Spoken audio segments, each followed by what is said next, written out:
you just need Jaime to turn 20 every day, right? That'll do it. Yeah, somebody's got to get it in the basket. I'll tell you, Ben, I thought he played great. I told you guys he played great at Washington. It was just they were in a matchup zone, and the guy tonight. Arizona plays big. They always have a big guy guard him, and he was able to use that to his advantage. That was obviously in our game plan to try to get him aggressive against their big. He actually they had a couple switches where he posted up their guards. So he was huge for us, obviously. And when you play a team and you play big, you play small and they play big, we don't get out rebounded, and we used our spreading of the floor against their size. And that was huge. But our guys showed a lot of heart on the backboard because we're really undermanned with it, right now. All right, go ahead. Hey, Coach, in regards to offense, you kind of mentioned it right there with the matchups, but 0 for 10 in the first half from 3, and then at one time midway through the second half, you guys had only taken 1 3, and were 9 of 10 from the field. So more of an emphasis on trying to attack the inside during that spurt in the beginning of the second half? Not really. For us, if you get a second defender, you're supposed to pass the ball. We're trying to get the best shot we can. We did spread them out more, though, Tarek, in the second half, where we were able to drive it in the paint. Johnny had a nice move where he got it in there. Obviously, Jaime had plenty.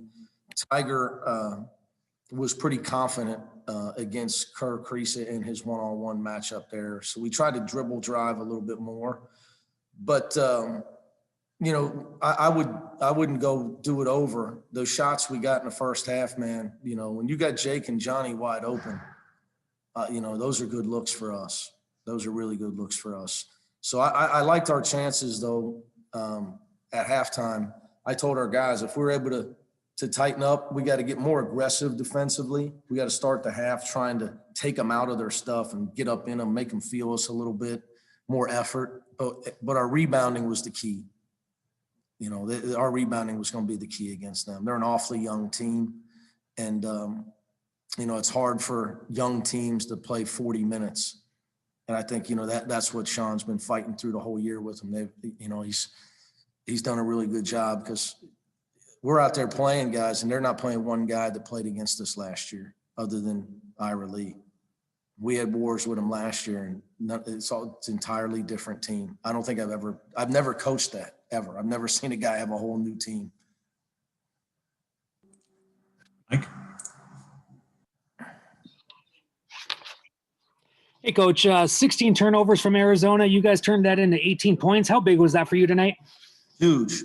Huge. I think the key, Mike, was the start of the second half, our defensive intensity.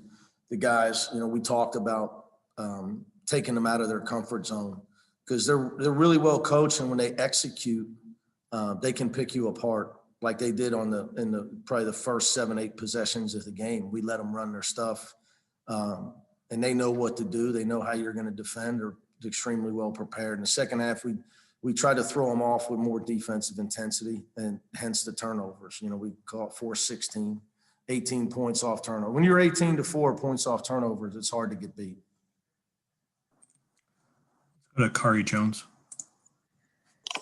Hey, what's going on, Coach? Can you just elaborate on the poise and how you guys control the tempo, and does this game help you build more confidence for March Madness? Well, we're just trying to make sure we get into March Madness. In the Pac, don't get me started. The Pac-12 is being extremely disrespected in national polls and national rankings, and what's going on with COVID this year. We're trying to make sure we get to March Madness. We have a goal going undefeated at home. I tell my team, real programs, great programs, they go undefeated at home. I think at Cincinnati, I won 43 in a row one time at home. That's why you're making tournaments every year. But yeah, a game like this, anytime you win, Kari, it helps your confidence, but it also builds belief in your locker room about the way you do things as a program. Especially in our case, because, we've lost 2 great players, during Pac-12 play, and we've been able to continue to be highly competitive. But that's a credit to our kids and their resiliency and their toughness. Ben? Cody had a really nice start to the second half. He stole the ball in the first possession. How nice was it to see him kind of look more like the Cody that we're used to seeing?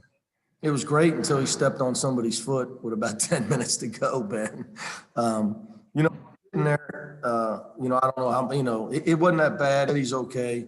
But the guy's such a soldier, man. I mean, he's a soldier of war. So, you know, you never know. I have to ask the trainer how bad it is because Cody's, you know, he's on a mission. Nobody, you know, he's just going to tell me he's okay because he wants to play Saturday. So it's his heart, his toughness, his voice. I mean, he's grown so much since I've been here.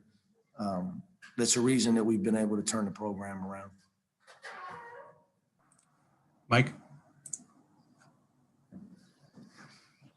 Coach, taking Sean Miller and everything that Arizona's going through out of the equation, you know, how important is it to go 4-0 against Arizona to set a precedent against UCLA's rival? Yeah, I'm confused because I thought USC was our rival, but I guess, you know, I guess Arizona is too. I don't know, buddy. I look, to me, everybody we play is our rival. That's how I look at it. So obviously they've had some tough times lately. But tonight was huge. I was, you know, look, we're in a must-win situation here. You know, we knew it tonight, you know, with our resume, the way our league is being disrespected. So like that's where my mindset is. You know, I'm not delusional. I know it's not going to, that won't last forever. I'm well aware of that.